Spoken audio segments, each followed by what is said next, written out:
আসসালামু আলাইকুম রহমতুল্লাহি ওয়া বারাকাতুহু। আশা করি আল্লাহ সুবহানাহু ওয়া তাআলার রহমতে আপনারা সবাই অনেক অনেক ভালো আছেন। ভিডিওর টাইটেল এবং থাম্বনেল দেখে আপনারা বুঝে গিয়েছেন যে আজকে কি নিয়ে কথা বলবো। আজকে আমরা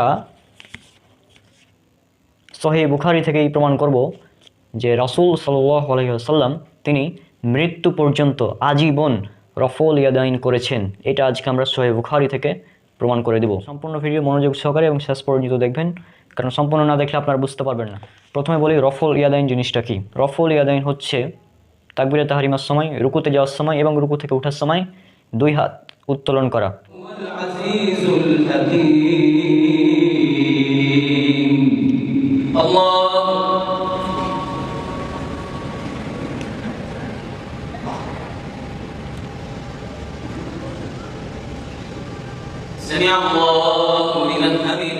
অর্থাৎ দুই হাত উত্তোলন করা হচ্ছে রফুল ইয়াদাইন।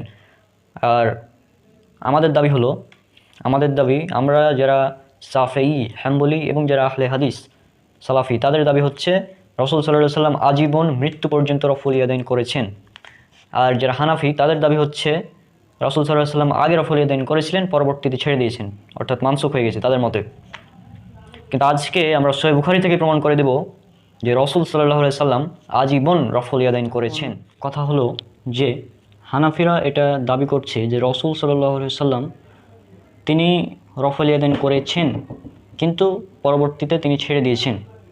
আর আমি এখন জাস্ট এটা প্রমাণ করব যে রাসূল সাল্লাল্লাহু আলাইহি ওয়াসাল্লাম রফুল ইয়াদাইন করেছেন এবং মৃত্যু পর্যন্ত আজীবন রফুল ইয়াদাইন করেছেন। এখন এইটা দেখার জন্য আমাদের চলে যেতে হবে সর্বপ্রথম সহিহ বুখারী এর 631 নম্বর হাদিস এবং ইসলামিক ফাউন্ডেশন 603 নম্বর হাদিস। এই হাদিসটা যদি আমরা পড়ি তাহলে দেখি 30 নম্বর হাদিস। এটা হচ্ছে মালিক বিন হুয়াইরিস রাদিয়াল্লাহু আনহু থেকে বর্ণিত।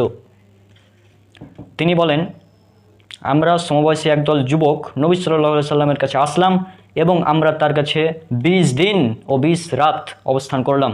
রাসূল সাল্লাল্লাহু আলাইহি সাল্লাম অত্যন্ত দয়ালু ও কোমল স্বভাবের ছিলেন।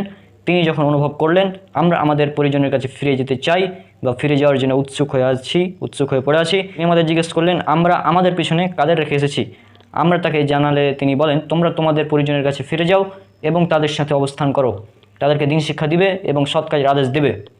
এবং তিনি আরও অনেক কিছুই বলেছেন এবং তিনি আরও কথা বলেছেন, সেটা হচ্ছে যে তোমরা আমাকে যেভাবে সালাত আদায় করতে দেখেছো সেভাবেই সালাত আদায় করবে। অর্থাৎ এই হলো হাদিস মালিক বিন হুয়াইরিস রাদিয়াল্লাহু আনহু থেকে বর্ণিত হাদিস। আর এই মালিক বিন হুয়াইরিস এই সাহাবী ইসলাম গ্রহণ করেন 9ম হিজরিতে। ইমাম হাজার আসকালানি তার ফাতহুল বারি গ্রন্থে 628 নম্বর হাদিসের দ্রষ্টব্যে তিনি নকল করেছেন যে মালিক বিন হুয়াইরিস তিনি ইসলাম কবুল করেন 9ম হিজরিতে। এরপর যদি আমাদের একজন হানাফি আলেম আল্লামা আইনি বদরুদ্দিন হানাফি, তিনিও তার উমদাতুল কারি, সহিহ বুখারীর ব্যাখ্যা গ্রন্থ উমদাতুল কারি, এই গ্রন্থের 737 নম্বর হাদিসের ব্যাখ্যায় উল্লেখ করেছেন যে মালিক বিন হুয়াইরিস রাদিয়াল্লাহু আনহু তিনি ইসলাম গ্রহণ করেছেন 9ম হিজরিতে। এছাড়া হানাফি কেল্লা আল্লামা নাসিরউদ্দিন চাঁদপুরি হানাফি, তার লেখা একটি বই হানাফি কেল্লা প্রথম খণ্ড 44 এবং 45, এই পৃষ্ঠায় তিনি উল্লেখ করেছেন যে মালিক বিন হুয়াইরিস রাদিয়াল্লাহু আনহু তিনি ইসলাম গ্রহণ করেছেন 9ম হিজরিতে। এছাড়াও আপনি রিজাল শাস্ত্রের যে কোনো গ্রন্থে দেখবেন মালিক বিন হুয়াইরিস তিনি ইসলাম কবুল করেছেন 9ম হিজরিতে। তো এই হলো কথা, 9ম হিজরিতে তিনি ইসলাম গ্রহণ করেছেন। তারপরে এই 631 নম্বর হাদিস, তিনি রাসূল সাল্লাল্লাহু আলাইহি সাল্লামের কাছে 20 দিন 20 রাত অবস্থান করেছেন এবং তাকে দেখেছেন কীভাবে সালাত আদায় করেছেন। এবং রাসূল সাল্লাল্লাহু আলাইহি সাল্লাম আদেশ দিয়েছেন যে তুমি আমাকে যেভাবে সালাত আদায় করতে দেখেছো সেভাবেই সালাত আদায় করবে। এরপর কী হলো, মালিক বিন হুয়াইরিস তিনি তার গ্রামে চলে গেলেন। এই ঘটনাটা কোথায় পাবেন? এই ঘটনাটা পাবেন আপনারা সহিহ বুখারীর হাদিস নাম্বার 824। এখন আমরা 824 নম্বর হাদিসটা দেখব। 824 নম্বর হাদিসটি যদি দেখেন তাহলে সেখানে দেখতে পাবেন আবু কিলাবা রাদিয়াল্লাহু আনহু হতে বর্ণিত, তিনি বলেন ইবনু হুয়াইরিস রাদিয়াল্লাহু আনহু এসে আমাদের এই মসজিদে আমাদেরকে নিয়ে সালাত আদায় করেন। তিনি বলেন আমি তোমাদেরকে নিয়ে সালাত আদায় করব। এখন আমার সালাত আদায় করার কোনো ইচ্ছা ছিল না, তবে নবী সাল্লাল্লাহু আলাইহি সাল্লামকে যেভাবে সালাত আদায় করতে দেখেছি তা তোমাদের দেখাতে চাই। এখানে লক্ষ্য করুন, মালিক বিন হুয়াইরিস রাদিয়াল্লাহু আনহু বলছেন আমার এখন সালাত আদায় করার কোনো ইচ্ছা ছিল না, কিন্তু নবী সাল্লাল্লাহু আলাইহি সাল্লামকে যেভাবে সালাত আদায় করতে দেখেছি সেটা তোমাদের দেখাতে চাই। অর্থাৎ সাহাবীদেরকে দেখানোর উদ্দেশ্যেই তিনি সালাত আদায় করেছিলেন তখন। এবং এরপরে এরপরে যে হাদিসটা আপনারা দেখবেন সেটা হচ্ছে 737 নম্বর হাদিস সহিহ বুখারীর, সেটা আবু কিলাবা সূত্রে বর্ণিত মালিক বিন হুয়াইরিস থেকে। চলুন আমরা সেই হাদিসটা এবার দেখে নিই। 737 নম্বর হাদিস, এখানে আবু কিলাবা রাদিয়াল্লাহু আনহু হতে বর্ণিত, তিনি দেখেছেন মালিক ইবনে হুয়াইরিস রাদিয়াল্লাহু আনহু যখন সালাত আদায় করতেন তখন তাকবীর বলতেন এবং 2 হাত উঠাতেন, আর যখন রুকু করার ইচ্ছা করতেন তখনও 2 হাত উঠাতেন, এবং যখন রুকু হতে মাথা উঠাতেন তখনও তিনি 2 হাত উঠাতেন। আর তিনি বর্ণনা করেন যে রাসূল সাল্লাল্লাহু আলাইহি সাল্লাম এরকমই করেছেন।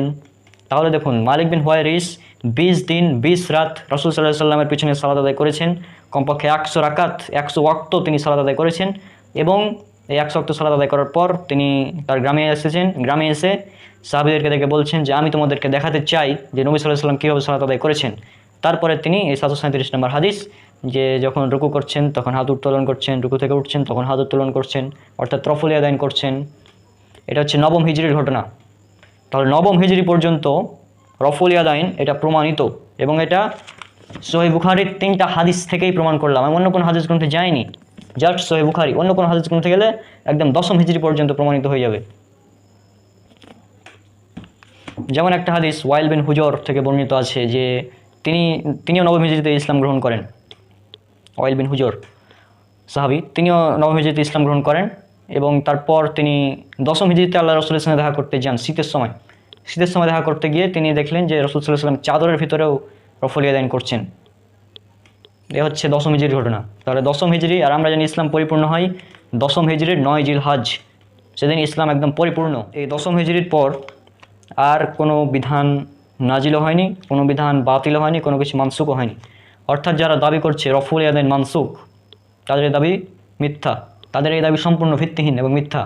ইদানিং প্রায় সকল হানাফি ভাইরাই বা হানাফি আলেমরাই তারা স্বীকার করছে যে রফুল ইয়াদাইন এখনও জায়েজ, করাও জায়েজ, না করাও জায়েজ। যেমন আল্লামা নাসিরউদ্দিন চাঁদপুরি তার হানাফি কেল্লা বইয়ে লিখেছেন 41-42 পৃষ্ঠায়, তিনি এখানে একটা অধ্যায় কায়েম করেছেন যে রফুল ইয়াদাইন কি মানসুক। আমার কাছে পিডিএফটা আছে, আপনারা দেখতে পাচ্ছেন, রফুল ইয়াদাইন কি মানসুক। এবং তিনি এখানে খুব সুন্দরভাবে বলেছেন শেষ পর্যন্ত রফুল ইয়াদাইন মানসুক নয়, এটা জায়েজ, এখনও জায়েজ। এবং ইমাম তহাবি তিনি রফুল ইয়াদাইনকে মানসুক বলেছিলেন। তার দাঁত ভাঙা জবাব আল্লামা নাসিরউদ্দিন চাঁদপুরি তার হানাফি কেল্লা বইয়ের প্রথম খণ্ডে দিয়ে দিয়েছেন যে রফুল ইয়াদাইন এটা মানসুক নয়, এটা এখনও জায়েজ। তবে তারা তাদের মাযহাব অনুযায়ী বলছে যে না করাটা উত্তম, এটা তাদের মাযহাব অনুযায়ী। তো এই হলো কথা যে নবম হিজরি পর্যন্ত রফুল ইয়াদাইন এটা একদম প্রমাণিত, এটা একদম প্রমাণিত, কোনো সন্দেহ নাই। এখন এরপর আরও একটি বিষয়, যখন আমরা এভাবে প্রমাণ করে দিলাম মালিক বিন হুয়াইরিস রাদিয়াল্লাহু আনহু এর হাদিস থেকে যে রফুল ইয়াদাইন এটা হচ্ছে রাসূল সাল্লাল্লাহু আলাইহি ওয়াসাল্লাম আজীবন করেছেন, তখন তারা বলবে, তারা অভিযোগ দেয় সুনান নাসাই হাদিস নাম্বার 1085, 1086 এবং 1087, এই হাদিস থেকে তারা বলে যে এই যে দেখো এখানে একটা হাদিস আছে মালিক বিন হুয়াইরিস সূত্রে, যে তিনি যখন সিজদা থেকে উঠতেন তখন রফুল ইয়াদাইন করতেন, অর্থাৎ সিজদার সময় রফুল ইয়াদাইন করতেন, এই হাদিসটা। কিন্তু তারা এখানে লক্ষ্য করেনি যে এই হাদিসটা হচ্ছে জয়ীফ। এই হাদিসটা জয়ীফ কারণ এখানে এই হাদিস সুনান নাসাইর এই 1086, 1087 এবং 1085 নম্বর হাদিস, এই হাদিস জয়ীফ কারণ এখানে কাতাদা নামক একজন রাবি আছে, সে হচ্ছে মুদাল্লিস রাবি, এবং সে এখানে তাদলিস করেছে, সেখানে আন্দারা হাদিস বর্ণনা করেছে। আর মুহাদ্দিসগণ একমত যে কোনো রাবি যদি আন্দার হাদিস বর্ণনা করে সে হাদিস গ্রহণযোগ্য নয়। সে যদি হাদ্দাসানা বা সামিয়ত দিয়ে বর্ণনা করে তখন হাদিস গ্রহণযোগ্য হবে। আর এই কারণে এই হাদিসটা কাতাদা তাদলিস করেছে, এই তাদলিসের কারণে হাদিসটা হচ্ছে জয়ীফ। আর যেহেতু এটা জয়ীফ হাদিস, আর জয়ীফ হাদিস আমাদের নিকট আমাদের সাফি মাযহাবের উসুল অনুযায়ী গ্রহণযোগ্য নয়, এবং আহলে হাদিস সালাফি হাম্বলি মাযহাবেও এটা গ্রহণযোগ্য নয়। এই জন্য আমরা জয়ীফ হাদিসের উপর আমল করি না, আমরা আমল করি সহিহ হাদিসের উপর। আর সহিহ হাদিস 735 নম্বর হাদিস, সহিহ বুখারী 736 নম্বর হাদিস, এখানে স্পষ্টভাবে আছে রাসূল সাল্লাল্লাহু আলাইহি ওয়াসাল্লাম যখন সালাত আদায় করতেন তাকবীরে তাহরিমের সময় হাত উত্তোলন করতেন, রুকুতে যাওয়ার সময় হাত উত্তোলন করতেন, রুকু থেকে ওঠার সময় হাত উত্তোলন করতেন, কিন্তু সিজদার সময় এরূপ করতেন না। এটা স্পষ্টভাবে সহিহ বুখারীর হাদিস বলছে সিজদার সময় করতেন না। তাহলে সহিহ বুখারীর হাদিস যখন বলছে সিজদার সময় করতেন না, আর সুনান নাসাইর হাদিস ওখানে কাতাদা তাদলিস করেছে, সে কারণে হাদিসটা জয়ীফ। সে কারণে ওখানে যেহেতু হাদিসটা জয়ীফ, সেহেতু আমরা জয়ীফ হাদিসের উপর আমল করি না, আমরা সহিহ হাদিসের উপর আমল করি। তো এই হলো তাদের জবাব যে রাসূল সাল্লাল্লাহু আলাইহি ওয়াসাল্লাম তিনি রফুল ইয়াদাইন করতেন 4 জায়গায়, যেটা 739 নম্বর হাদিস সহিহ বুখারী থেকে পাওয়া যায়, যে তাকবীরে তাহরিমের সময়, রুকুতে যাওয়ার সময়, রুকু থেকে ওঠার সময়, এবং প্রথম তাশাহুদ শেষে যখন উঠে আবার দাঁড়াতেন তখনও এভাবে হাত উত্তোলন করতেন, অর্থাৎ হাত বাঁধার আগে। তাহলে এটা বোঝা গেল যে রফুল ইয়াদাইন এটা প্রমাণিত, একদম রাসূল সাল্লাল্লাহু আলাইহি ওয়াসাল্লাম আজীবন করেছেন। এবং তাদের জবাব, তারা যে বলে, তাদের একটা যুক্তি খণ্ডন করলাম। এখন তারা আরও একটি যুক্তি নিয়ে আসে সহিহ মুসলিমের হাদিস দিয়ে। সহিহ মুসলিমের 856 নম্বর হাদিস। এখানে জাবির ইবনে সামুরার হাদিস এটা, সেখানে বলা হচ্ছে যে রাসূল সাল্লাল্লাহু আলাইহি ওয়াসাল্লাম বলছেন যে তোমরা সালাতে দুষ্ট ঘোড়ার লেজের মতো কেন হাত নাড়াচাড়া করছো। সহিহ মুসলিমের হাদিস। তারা মনে করছে এটা রফুল ইয়াদাইনের হাদিস, কিন্তু এখানে লক্ষ্য করুন ভালো করে, এটা আসলে সালামের সময় বলা হচ্ছে। সালাম এভাবে ডাইন বাইনে সালাম ফিরাতে হবে, কিন্তু হাত নাড়াচাড়া করা যাবে না, এটা বুঝাতে চেয়েছেন রাসূল সাল্লাল্লাহু আলাইহি ওয়াসাল্লাম। কিন্তু মুকাল্লিদগণ তারা বুঝেছেন যে এটা রফুল ইয়াদাইনের হাদিস। আজীব ব্যাপার। তাদের এক নম্বর দাবি কী ছিল? রাসূল সাল্লাল্লাহু আলাইহি ওয়াসাল্লাম রফুল ইয়াদাইন করেছেন, পরবর্তীতে ছেড়ে দিয়েছেন, এটা বাতিল। কারণ আমি প্রমাণ করলাম 9ম হিজরি পর্যন্ত রাসূল সাল্লাল্লাহু আলাইহি ওয়াসাল্লাম রফুল ইয়াদাইন করেছেন, মৃত্যু পর্যন্ত রফুল ইয়াদাইন করেছেন, আজীবন, কখনোই ছাড়েননি আমল। দ্বিতীয় নম্বর পয়েন্ট, মালিক বিন হুয়াইরিস থেকে যে তারা হাদিস বর্ণনা করে, আর একটা সুনান নাসাইতে 1085 নম্বর হাদিস, সেটা জয়ীফ, কারণ সেখানে কাতাদা তাদলিস করেছে, তাদলিস করার কারণে হাদিস জয়ীফ। তাহলে এই 2 নম্বর পয়েন্ট ভাঙলাম। এবার তারা বলে ঠিক আছে ভাই, রফুল ইয়াদাইনের হাদিস সহিহ, সমস্যা নাই, কিন্তু আমরা পেয়েছি ইবনে মাসউদ থেকে বর্ণিত হাদিস, এটা উল্লেখ করা আছে সুনান নাসাইয়ের হাদিসে, হাদিস নম্বর 1026। সেখানে বলা হচ্ছে যে ইবনে মাসউদ রাদিয়াল্লাহু আনহু থেকে বর্ণিত, তিনি বলেছেন আমি কি তোমাদের রাসূল সাল্লাল্লাহু আলাইহি ওয়াসাল্লামের সালাত শেখাবো না? তখন ইবনে মাসউদ কী করলেন? তাকবীরে তাহরিমার সময় কেবল হাত উত্তোলন করেন, তারপর হাত উঠালেন না। এটা হচ্ছে ইবনে মাসউদের হাদিস। কিন্তু এখানে তারা লক্ষ্য করেনি যে এখানে একজন রাবি আছে, যে রাবি হচ্ছে সুফিয়ান সাউরি, সে হচ্ছে মুদাল্লিস রাবি, সে এখানে তাদলিস করেছে, সেজন্য হাদিসটা জয়ীফ। এই হাদিসটা জয়ীফ, কিন্তু এই জয়ীফ হাদিস আমলযোগ্য না, এবং কি এই হাদিস হানাফিদের উসুল অনুযায়ী জয়ীফ। আমাদের শাফি মাযহাবের উসুল অনুযায়ী তো জয়ীফ, হানাফিদের উসুল অনুযায়ী এই হাদিসটা জয়ীফ। তাহলে তারা যে বলছে জয়ীফ হাদিস, অর্থাৎ তারা জয়ীফ হাদিসের উপরই আমল করছে। এই হাদিসটা জয়ীফ, ইবনে মাসউদের হাদিস। বরঞ্চ ইবনে মাসউদ থেকে সহিহ হাদিস প্রমাণিত আছে বাইহাকিতে, যে তিনিও রফুল ইয়াদাইন করেছেন। তো এই তো গেল তাদের কয়েকটি দাবি, যা খণ্ডন করার চেষ্টা করলাম সংক্ষিপ্তভাবে। এবার বেশ কিছু হানাফি আলিমদের মত উল্লেখ করব আমি, যারা রফুল ইয়াদাইন সম্পর্কে কী বলেছেন। বেশ কিছু হানাফি আলিমদের মত। শাহ ওয়ালিউল্লাহ মুহাদ্দিস দেহলভী হানাফি রহিমাহুল্লাহ বলেন, যে মুসল্লি রফুল ইয়াদাইন করে ওই মুসল্লি আমার কাছে অধিক প্রিয় সেই মুসল্লির চাইতে যে রফুল ইয়াদাইন করে না, কারণ রফুল ইয়াদাইন করার হাদিসগুলো সংখ্যায় বেশি এবং অধিকতর মজবুত। হুজ্জাতুল্লাহিল বালিগা 2/10। আল্লামা আবুল হাসান সিন্ধি হানাফি রহিমাহুল্লাহ তিনি বলেন, যারা কথা বলে যে তাকবীরে তাহরিমা ছাড়া রুকুতে যাওয়ার সময় এবং রুকু থেকে ওঠার সময় 2 হাত তোলার হাদিস মানসুখ বা রহিত, তাদের এ দাবি দলিলবিহীন এবং ভিত্তিহীন। শারহুস সুনানে ইবনে মাজাহ, মিশরের ছাপা 1 নম্বর খণ্ড 140 নম্বর পৃষ্ঠার টিকা। আল্লামা আনোয়ার শাহ কাশ্মীরি হানাফি রহিমাহুল্লাহ বলেন, এ কথা জানা উচিত যে সালাতের রফুল ইয়াদাইন করার হাদিস সূত্র ও আমলের দিক থেকে মুতাওয়াতির, এতে কোনো সন্দেহ নেই, আর এটা মানসুখও নয় এবং এর একটি হরফও নাকচ নয়। নাইলুল ফারকাদাইন পৃষ্ঠা 22, রাসূলে আরকাম ফি নামাজ পৃষ্ঠা 69। আল্লামা আব্দুল হাই লখনবী হানাফি রহিমাহুল্লাহ বলেন, নবী সাল্লাল্লাহু আলাইহি ওয়াসাল্লামের সূত্রে রফুল ইয়াদাইন করার প্রমাণ বেশি এবং প্রাধান্যযোগ্য, আর এটা মানসুখ বা নাকচ হবার দাবি যা তাহাবি, ইবনুল হুমাম ও আইনি প্রমুখ আমাদের দলের মনীষীদের পক্ষ থেকে প্রচারিত হয়েছে, তা এমনই প্রমাণহীন যে তা দ্বারা রোগী নিরোগ হয় না এবং পিপাসার্থও তৃপ্ত হয় না। আর তারিকুল মুমাজ্জাদ পৃষ্ঠা 91। তিনি আরও বলেন, রুকুতে যাওয়ার সময় ও রুকু থেকে ওঠার সময় রফুল ইয়াদাইন করা রাসূল সাল্লাল্লাহু আলাইহি ওয়াসাল্লামের অনেক সাহাবী রাদিয়াল্লাহু আনহুম থেকে দৃঢ় সূত্রে ও সহিহ হাদিসসমূহ দ্বারা প্রমাণিত ও সাব্যস্ত হয়েছে। সিফরুস সাআদ মালাবুদ্দা মিনহুম রওজাতুন নাদিয়াহ ও হুজ্জাতুল্লাহিল বালিগা। এরপর 5 নম্বরে শেখ আব্দুল কাদের জিলানি। শেখ আব্দুল কাদের জিলানি, যিনি হচ্ছেন বাংলাদেশের অনেকের কাছে বড় পীর আব্দুল কাদের জিলানি নামে পরিচিত, তিনি বলছেন, সালাত শুরু করার সময়, রুকুতে যাওয়ার সময় এবং রুকু থেকে ওঠার সময় রফুল ইয়াদাইন করা সুন্নাত। তার নিজের লেখা বই বুনিয়াদুত তলেবিন পৃষ্ঠা 4 অথবা কোনো একটি সংস্করণে রয়েছে পৃষ্ঠা 10-এ। তাহলে এটা উল্লেখ্য যে রফুল ইয়াদাইন করার ব্যাপারে অনেক হানাফি আলেমের মতো রয়েছে, আর আমাদের ইমাম শাফিঈ, ইমাম আহমদ ইবনে হাম্বল এবং ইমাম মালিক এই মতের পক্ষে ছিলেন। এখন আরও কিছু কথা বলতে চাই, সেটা হচ্ছে রফুল ইয়াদাইনের গুরুত্ব কতটা, এটা জাস্ট লক্ষ্য করুন। রফুল ইয়াদাইনের গুরুত্ব এতটাই যে এটা 49 জন সাহাবী থেকে হাদিস বর্ণনা হয়েছে। 49 জন, কারো কারোর মধ্যে 50 জন, কারো কারোর মধ্যে 56 জন সাহাবী থেকে এই রফুল ইয়াদাইনের হাদিস বর্ণনা হয়েছে। এবং ইমাম বুখারী তিনি এ বিষয়ে একটি আলাদা বই রচনা করেছেন, কারণ তার সময় অনেকে এই সুন্নাত ছেড়ে দিয়েছিল এবং বর্তমানেও একদল মানুষ এই সুন্নাত পালন করে না। এবং ইমাম বুখারী এর জন্য একটি আলাদা বই রচনা করেছেন, যেখানে 198টি তিনি দলিল নিয়ে এসেছেন, 100+ হাদিস সহ অনেক সাহাবীদের কল। এবং সেই বইটা হচ্ছে এই যে এটা জুজউল রাফউল ইয়াদাইন ফিস সালাত, ইমাম বুখারী তিনি এই বইটি লিখেছেন জাস্ট এটা প্রমাণ করার জন্য যে এটি হচ্ছে সুন্নাত, রাসূল সাল্লাল্লাহু আলাইহি ওয়াসাল্লামের সুন্নাত, তিনি আজীবন করেছেন রফুল ইয়াদাইন, এইটা প্রমাণ করার জন্য তিনি এই বইটা লিখেছেন। কারণ তার সময়ে একদল মানুষ এই সুন্নাত ছেড়ে দিয়েছিল এবং বর্তমানেও একদল মানুষ এই সুন্নাত পালন করে না, আর সে কারণেই ইমাম বুখারী এই বইটি লিখেছেন। আর আলহামদুলিল্লাহ আমাদের শাফিঈ এবং হাম্বলি এবং মালিকি মাযহাবের অনেকেই এটা আমল করে এটার উপর, এবং আমাদের আহলে হাদিস এবং সালাফি ভাইরাও করে থাকে। তবে আমাদের জাস্ট হানাফি ভাইরা তারা কিছু জয়ীফ এবং দুর্বল দলিল নিয়ে পড়ে আছে এখনও, যে কারণে তারা এই সুন্নাতটার উপর আমল করতে পারছে না। আর যে কোনো একটি সুন্নাত যদি আপনি আমল করেন বা যে কোনো ভালো কাজ করেন, তাহলে তার জন্য আপনি 10টি করে সওয়াব পাবেন। এটা উল্লেখ আছে পবিত্র কোরআনে, সূরা আনআম সূরা নম্বর 6 আয়াত নম্বর 160। অর্থাৎ আপনি যে কোনো ভালো কাজ করলে তার 10টি করে নেকি আপনি বেশি পাবেন। অর্থাৎ আমরা যখন রফল ইয়াদাইন করি প্রতি ইশারে 10টি করে নেকি বেশি পাচ্ছি হিসাবে। আর এভাবে যদি চিন্তা করেন সারা জীবনে যত নামাজ পড়েছেন অনেক আপনার নেকি হাতছাড়া হয়ে যাবে। তবে এটা সুন্নাত, এটা একদম ফরজ ওয়াজিব না যে করতেই হবে এরকম না, এটা একটি সুন্নাত, যদি করেন সওয়াব পাবেন, যদি না করেন কোনো গুনাহ হবে না, কোনো সমস্যা নেই।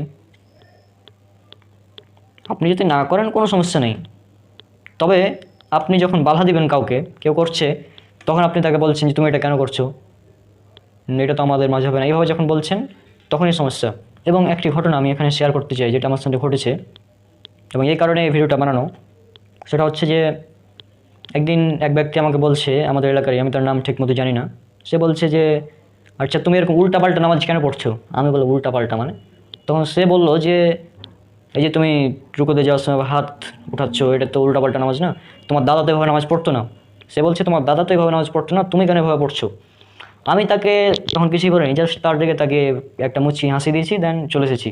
সে কি বুঝেছে না বুঝেছে জানি না, তারপর থেকে আমারকে নিয়ে কিছু জিজ্ঞেসই করেনি। তো যাই হোক, এটা হচ্ছে কথা। তো এই কথাটা হচ্ছে যে আমাদের সমাজে প্রচলিত একটা গল্প আছে, সেটা হচ্ছে যে আগের যুগে যখন সাহাবীরা নামাজ পড়তো তখন বগলে মূর্তি নিয়ে নামাজ পড়তো। সে কারণে রাসূল সাল্লাল্লাহু আলাইহি ওয়াসাল্লাম একটি কৌশল করেছিলেন যে এভাবে হাত উত্তোলন করতেন এবং পরবর্তীতে ছেড়ে দিয়েছেন। এটি প্রচলিত বানোয়াট গল্প এবং রাসূল সাল্লাল্লাহু আলাইহি ওয়াসাল্লামের নামে মিথ্যাচার। আর একটা এটা হাস্যকর যুক্তি। হাস্যকর কেন দেখুন, যদি সাহাবীরা মূর্তি নিয়েই নামাজ পড়তেন, ধরুন এটা একটি মূর্তি, হ্যাঁ, যদি সাহাবীরা এভাবে মূর্তি নিয়েই নামাজ পড়তেন আর তারা বলছে যে রাসূল সাল্লাল্লাহু আলাইহি ওয়াসাল্লাম কৌশল করার জন্য হাত উত্তোলন করেছিলেন, তো এবার ধরেন মূর্তি নিয়ে আছে, তো প্রতিটা ফিরকার মানুষ সালাতের শুরুতে এভাবে হাত উত্তোলন করে, হাত উত্তোলন করার সাথে সাথে কিন্তু পড়ে যাবে, তাই না? তাহলে এইটি একটি বানোয়াট গল্প। প্রথমে যদি পড়ে যায় তাহলে পরে আর করার প্রয়োজনটা কি? আজীব ব্যাপার না? তাহলে এটা বুঝতে হবে যে তাদের এটা বানানো গল্প এই সুন্নাতের বিরোধিতা করার জন্য। তা আজকের ভিডিও এখানেই শেষ করছি। আরও অনেক বড় করা যেত ভিডিও, কারণ এই বইয়ে হাদিস 5টা রয়েছে। সহিহ বুখারীর, এটি আপনার হাদিস পাবলিকেশনের বই সহিহ বুখারী প্রথম খণ্ড। আর এখানে আপনার 5টি হাদিস দেওয়া আছে, সাথে সাথে সুন্দর করে ব্যাখ্যাও করা আছে। সেই ব্যাখ্যাগুলো যদি পড়ে শোনাতে পারতাম তাহলে অনেক ভালো হতো। প্রায় এখানে আপনার ব্যাখ্যা করা আছে 1 2 3 4 5 6 7 8 9 10 11 22 পৃষ্ঠা ব্যাখ্যা করা আছে এই শুধু রফল ইয়াদাইন নিয়ে। অনেক বড় ব্যাখ্যা। এতগুলো যদি পড়ি তাহলে তো অনেক টাইম লেগে যাবে, সেই জন্য এতগুলো পড়ার প্রয়োজন মনে করলাম না। জাস্ট তাদের যে দাবি ছিল, পয়েন্ট নাম্বার 1, রাসূল সাল্লাল্লাহু আলাইহি ওয়াসাল্লাম তারা বলছে রাসূল সাল্লাল্লাহু আলাইহি ওয়াসাল্লাম আগে করেছেন পরে ছেড়ে দিয়েছেন, এই দাবি মিথ্যা, এটা প্রমাণ করলাম। রাসূল সাল্লাল্লাহু আলাইহি ওয়াসাল্লাম আজীবন রফল ইয়াদাইন করেই সালাত আদায় করেছেন। তাদের 2 নম্বর পয়েন্ট, রাসূল সাল্লাল্লাহু আলাইহি ওয়াসাল্লাম যদি আজীবন রফল ইয়াদাইন করেই থাকেন তাহলে তিনি সিজদার সময় করেছেন, মালিক বিন হুয়াইরিসের হাদিস। এই হাদিসটা জয়ীফ, কারণ কাতাদা এখানে তাদলিস করেছে। 3 নম্বর পয়েন্ট, তোমরা ঘোড়ার লেজের মতো কেন হাত নাড়াচাড়া করছো, এইটা তাদের ভুল পয়েন্ট। এর কারণ এটা রফল ইয়াদাইনের হাদিস না, এটা হচ্ছে সালাম ফেরানোর সময় বৈঠকের হাদিস। তো সালাম ফেরানোর সময় কেউ যখন কোনো এক সাহাবী হয়তো হাত নাড়াচাড়া করছিল সেটাই বলেছিলেন রাসূল সাল্লাল্লাহু আলাইহি ওয়াসাল্লাম। এবং 4 নম্বর পয়েন্ট, আব্দুল্লাহ বিন মাসউদ থেকে বর্ণিত যে হাদিস দেওয়া হয় সেটা জয়ীফ, কারণ সেখানে সুফিয়ান সাওরি মুদাল্লিস রাবি সেখানে তাদলিস করেছে। তাহলে তাদের এই 4টা দাবি যে রফুল ইয়াদাইন, তারা বলছে প্রথমে, তারপরে স্বীকার করছে কি রফুল ইয়াদাইন মানসুখ নয়, তারাই স্বীকার করছে রফুল ইয়াদাইন মানসুখ নয়, এটা এখনও জায়েজ, কোনো সমস্যা নেই, কেউ করলে কোনো সমস্যা নেই। তাহলে এতদিন ভাই মানসুখ খেলা কেন চললো? রোহিত হয়ে গেছে, বাতিল হয়ে গেছে, এগুলো কেন চলছে ভাই? তাহলে যাই হোক, এই রফুল ইয়াদাইন এটা একটি সুন্নাত, যদি আপনি আমল করেন 10টি করে সওয়াব পাবেন। সূরা আনআম সূরা নম্বর 6 আয়াত নম্বর 160, যে কোনো ভালো কাজ করে 10টি সওয়াব পাওয়া যায়। আর যদি আমল না করেন আপনার কোনো সওয়াব হবে না, আর যদি আমল না করেন আপনার কোনো গুনাহ হবে না, সমস্যা নেই, আপনি আমল না করেন কোনো সমস্যা নেই। কিন্তু যারা করছে তাদেরকে বাধা দিতে গিয়ে আপনি সুন্নাতের খেলাপ কেন করছেন? আর আপনি যদি এই সুন্নাতকে পছন্দ না করেন তাহলে আপনার জন্য হাদিস সহিহ বুখারীর 563 নম্বর হাদিস, ফামান রগিবা আন সুন্নতি ফালাইসা মিন্নি, যে আমার সুন্নাতকে অপছন্দ করলো সে আমার দলভুক্ত নয়। এবং এটি মক্কা মদিনায় সকলে আমল করে, হাম্বলি মাযহাবে আমল করে, আহলে হাদিস এবং সালাফি ভাইয়েরা আমল করে, এবং আমাদের শাফি মাযহাবে এটা আমল হয়। ওকে, আর হ্যাঁ, আমি আমার বিষয় এখন এখানে ক্লিয়ার করে দিচ্ছি। আমি শাফি মাযহাবের উসুল অনুসরণ করি। আর ইমাম শাফি বলেছেন যখন কোনো সহিহ হাদিস পাবে তখন তোমরা সেটাই মেনে চলবে, আমার কথাকে ছড়ে ফেলে দেবে। আমি এই উসুলটা অনুসরণ করি। ইমাম শাফির মত যদি সহিহ হাদিসের বিরোধী হয় তাহলে আমি সহিহ হাদিসকে অনুসরণ করি, ইমাম শাফিকে না। এবং দেখতে পাচ্ছি যে যখন সহিহ হাদিস আমি অনুসরণ করছি অধিকাংশ মতেই ইমাম শাফির সাথে মিলে যাচ্ছে, সে কারণে আমি শাফি মাযহাবটাকে জাস্ট শাফি মাযহাব রসুলকে অনুসরণ করছি। এবং আমি যদি কেউ মনে করে ইমাম শাফির মুকাল্লিদ আমি, তাহলে তার এই ধারণা ভুল। আমি ইমাম শাফির মুকাল্লিদ নই, আমি ইমাম শাফির উসুল অনুসরণ করছি, জাস্ট এটুকুই। কোরআন এবং সহিহ হাদিস অনুযায়ী তার যে কথা মিলে সেটা মানবো, যদি না মিলে তাহলে ছুঁড়ে ফেলে দেবো। এবং আমার উসুল পবিত্র কোরআন এবং সহিহ হাদিস, অন্য কোনো উসুল নেই। আর আশা করি আজকের ভিডিওটি আপনাদের জন্য উপকৃত ছিল, এবং আজকের এই আলোচনার পর থেকে কেউ এর রফুল ইয়াদাইন নিয়ে আর বাড়াবাড়ি করবেন না, মানসুখ এগুলো বলবেন না। এটা জাস্ট একটা সুন্নাত, এটা একটি সুন্নাত, করলে 10টি করে সওয়াব পাবেন প্রতি ইশারা ইনশাআল্লাহ। আর যদি না করেন কোনো গুনাহ হবে না, কোনো সমস্যা নেই, তবে বিরোধিতা করবেন না, বিরোধিতা করলে সমস্যা। ঠিক আছে, আজকের ভিডিও পর্যন্ত, ইনশাআল্লাহ দেখা হচ্ছে পরবর্তী ভিডিওতে। ততক্ষণ আল্লাহ সুবহানাহু ওয়া তাআলা সবাইকে শান্তিতে রাখুন। আসসালামু আলাইকুম ওয়া রাহমাতুল্লাহি ওয়া বারাকাতুহু।